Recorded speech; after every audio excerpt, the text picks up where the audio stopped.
Hey friends, this is Derrick Broze, the Conscious Resistance Network, and today we're going to do a quick update on Jeffrey Epstein. But before we do that, I'd like to remind you guys to bookmark theconsciousresistance.com, which is where you can find all of my content as well as the content of some of our other contributors, which touches on everything from spirituality to self-empowerment to health tips, mental health tips, physical health tips, spiritual health tips, as well as investigative reports into Jeffrey Epstein and many other things. And you can also find my books, which you can download for free on the website right here. You can order shirts if you'd like to support. All that is a part of the Conscious Resistance Network. And if you'd like to, you can follow us on Minds. You can follow us on Steemit. You can follow us on Discord. Join our Discord channel. You can also sign up for our text list updates through the Remind app. And you can follow our videos on BitChute. And if you'd like to support, you can do that through patreon.com/DerrickBroze or through Subscribestar. And finally, if you want to get some kratom, help out yourself, help out others, check that out through My Brave Botanicals, and that helps support our work. So let's get into this.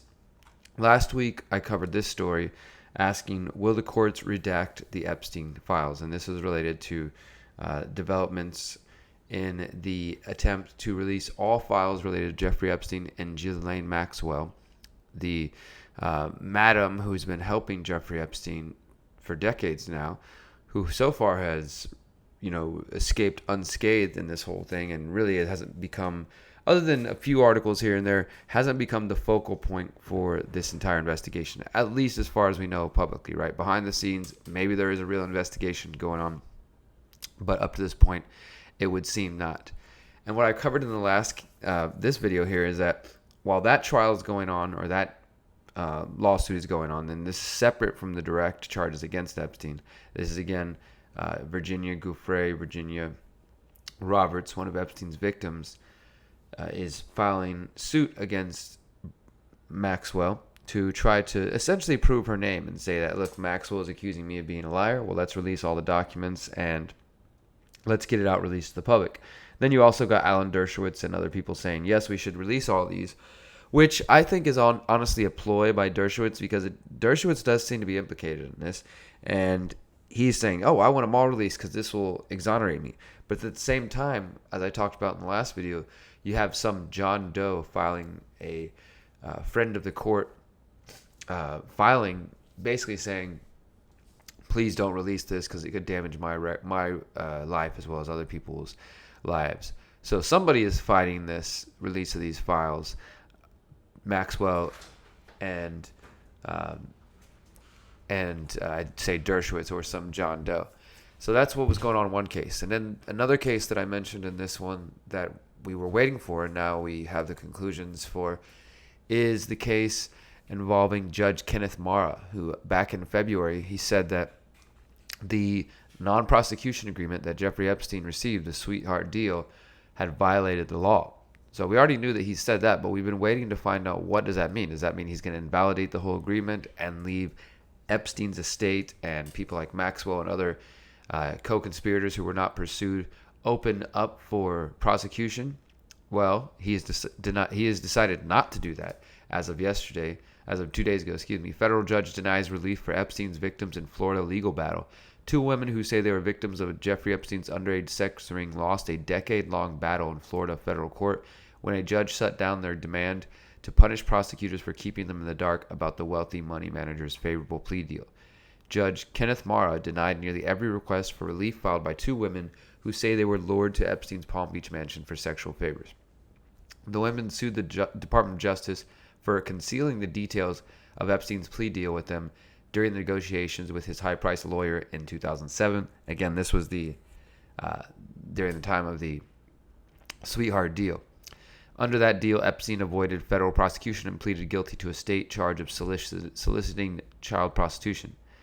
So, it says the Florida lawsuit argued that the prosecutor's disregard for victims during plea deal negotiations violated the Crimes Victim Rights Act, which, again, Judge Kenneth Mara himself had said.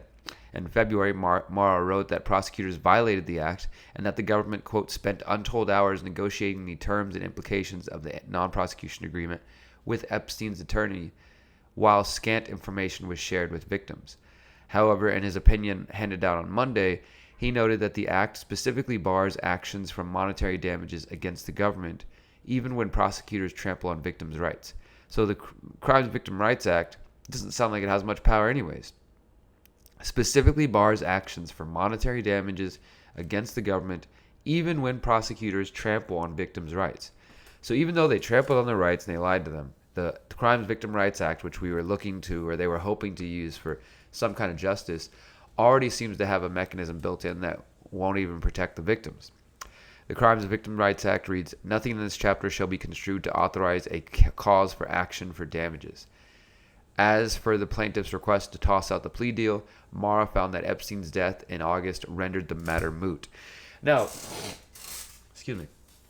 Now, I don't know. I'm not a conspiracy theorist as it is, but if I was a conspiracy thinking person and all of a sudden Epstein is dead and all of a sudden the charges are dropped against him, as we know, I told you guys recently, and now this judge is saying, well, since he's dead from hanging, it doesn't really, what's the point of tossing out the plea deal? He's already dead, right? So by being dead or allegedly dead or by being murdered or whatever, whoever could have been exposed from this is now off free, because if Epstein is alive and hanging out in Israel, or alive hanging out in the Bahamas or whatever, well, now all the charges have been dropped against him.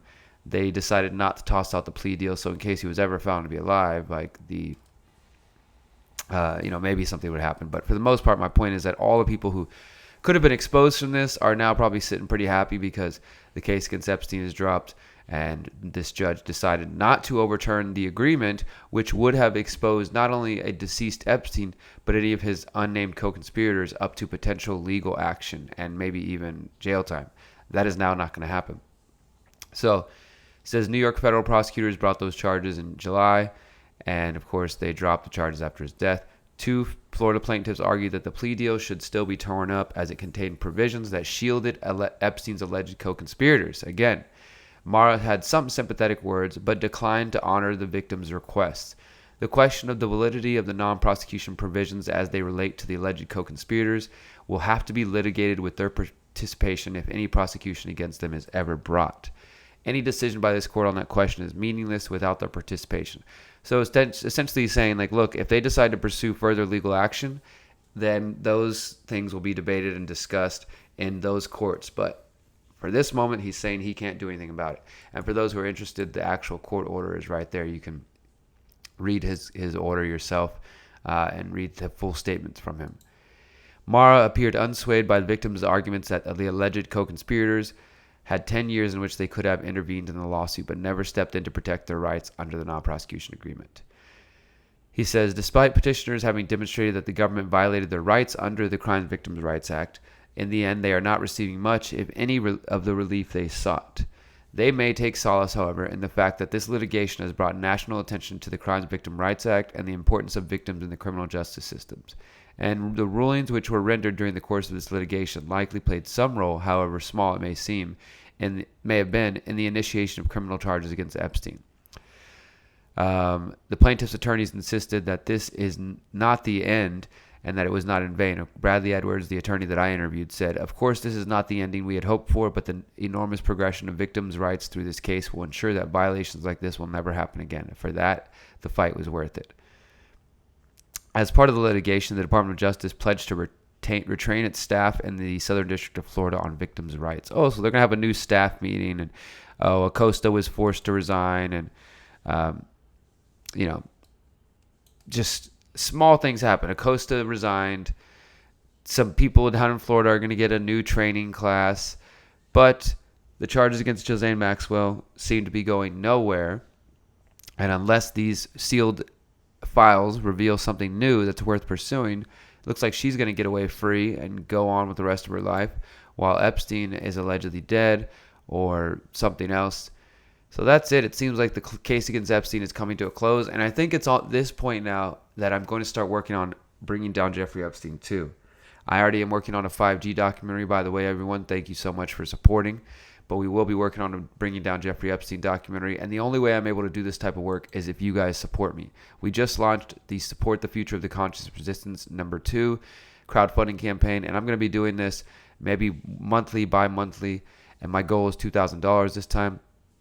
You guys helped me raise $2,500 last time, and that was freaking awesome. So I'm just lowering it down a little bit. I don't think I don't think my needs for editing are that high this month. But if you guys can help out with $5, a dollar, $10, whatever you want to do, it is very much appreciated. I'll hook you guys up with shirts and books and things like that. Just let me know if you want to collect on that.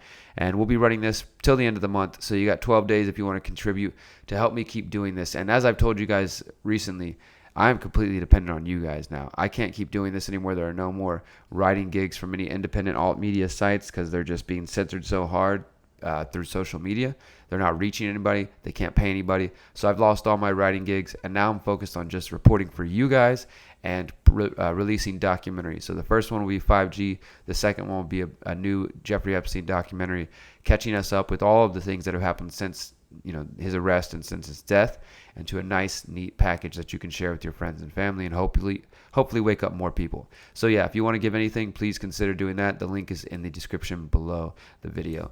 And that's it for now, guys. I'm going to keep digging into any of the other pieces of the Epstein puzzle. I'm waiting for a deep dive for the documentary. For now, we're just keeping up with what's going on, and I appreciate all of you supporting me. And if you haven't watched my documentary Bringing Down Jeffrey Epstein, then get to it ASAP and let me know what you think. Until next time, guys, remember, you are powerful, you are beautiful, you are free. Peace.